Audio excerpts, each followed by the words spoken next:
এটা কি করছো মা তুমি? কড়াইয়ের মধ্যে মুড়ি, কুসুম বাদাম তেল শুকনো লঙ্কা ভেজেছি দিয়ে ওইটা গরম তো ওই জন্য মুড়িটা একবার মাখি থাকবে। ফ্রাইড রাইস হয়, আমার মা মুড়িটাকেই ফ্রাই করছে।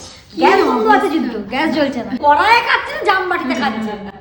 বাবা কালকেই কলাগুলো এনেছে আর আজকে ওটসে যে কলাগুলো দিচ্ছে তার খোসাগুলো মা রেখে দিয়ে, এ কারণে এগুলো আমরা মুখে ঘষবো। আমি এই মুড়িটাকে এরকম করে খাচ্ছি আর এই চামচটা আমার বুনি নিয়ে এসে এখানে রেখেছে, আর মা মনে করেছে আমি আমার জন্য এটা নিয়ে এসে বুনির জন্য এটা। যদি বুনির জন্য এই চামচটা নিয়ে এসেছিস তা আমার কি বুদ্ধি নেই যে এরকম করে খেলে এই চামচটা সেটা ওঠে? আমার কি হাঁটু তো বুদ্ধি, আমার ব্রেনের ভেতর বুদ্ধি। আমরা এখন লেরো কাকুর কাছ থেকে লেরো কিনেছি 1 পলিথিন। এটা আমরা লেরো বলি না, আমরা নেরো বলি, আমার দাদু লেরো বলে, কিন্তু নেরোগুলো খুব গরম কেন জানি না। কাকু বাড়িতে তৈরি করে না, করেই বিক্রি করতে চলে আসে। মা রান্না করছে বড় আলু দিয়ে চিংড়ি মাছ দিয়ে তরকারি। এদিকে মা এখন আম ছাড়াতে বসেছে, আম পান্না করবে। আর আম তেল করবে না? আম তেল একটা আমের করবো। একটা আমে করলেই হয়ে যাবে। হ্যাঁ অনেক বড় বড় না আমগুলো। আজকে আমাদের দুপুরের মেনু হলুদ ভাত, কারণ সাদা ভাতই দিয়েছিল আমার মা, ওই যে মাকে একেবারে তুলে দিচ্ছে। কারণ আজকে আমাদের মেনু পছন্দ নয় বলে মা যেদিন মেনু পছন্দ হয় না মা একেবারে মাকে রেডি করে রাখে, যেটা বলার কোনো স্কোপই দেবো না। আজকে আমাদের বাড়িতে হচ্ছে খাম আলু দিয়ে চিংড়ি মাছ দিয়ে ঝোল। খাম আলু নয়, বড় আলু। ও বড় আলু, বাবা বলেছে বড় আলু আর খাম আলু আলাদা। বড় আলু দিয়ে চিংড়ি মাছ দিয়ে ঝোল আর আলু ভাজা। জানি না বাবা আমাকে ঢপ দিয়েছে নাকি খাওয়ার জন্য, বললাম যে খাবো না, খাম আলু ভালো নয় খেতে। বাবা বলে এটা বড় আলু, খেয়ে দেখ আলাদা।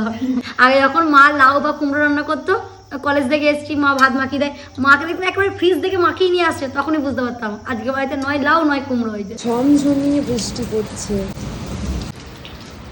আমি ঘরে ছিলাম, ঘর থেকে কিরকম একটা স্মেল পাচ্ছি, এসে দেখছি মা এখানে আম তেলটা বানাচ্ছে। তেলটা গরম করেছে, ঠান্ডা হতে দিয়েছে, এদিকে মশলাটা ভেজে রেখেছে, আর এদিকে আমটাকে কেটে তার মধ্যে নুন হলুদ সব মিশিয়ে রেখেছে। তেলটাকে গরম করে রেখেছি, এবার ঠান্ডা করে ওর মধ্যে ঢালবো। মশলাটা এবার মিক্সিতে দিয়ে গুঁড়ো করবো, দিয়ে নুন হলুদ মাখিয়ে রেখেছি আমটা, দিয়ে ওর মধ্যে ঠান্ডা হলে তেলটা মিশিয়ে দেবো। 5 ফোড়ন শুকনো লঙ্কা আর জিরে ভেজে রেখেছিলাম, এটা গুঁড়ো করবো। মশলা গুঁড়ো হয়ে গেছে, মশলাটা এবার এর মধ্যে দিয়ে দিচ্ছে।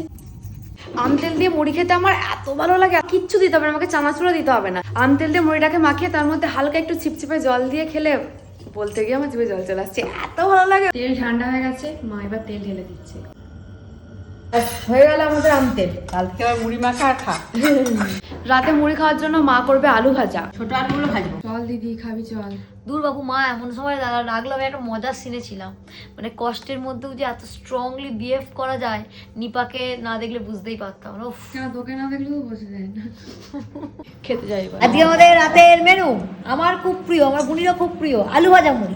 কিন্তু মা এত মুড়ি দিয়েছিল, সন্ধ্যেবেলা থেকে আমাদের কোনো খিদে ছিল না, তাই আমি মাকে মুড়িগুলো এমন দুগুণে তুলে দিয়েছি যে মাকে আর মুড়ি নিতে হয়নি, মায়ের মুড়ি হয়ে গেছে। খাওয়া দাওয়া আমাদের হয়ে গেছে, এবার ঘুমিয়ে পড়বো। নিদ্রা দেবী ডাকছে আমাদের মৌয়া। টাটা।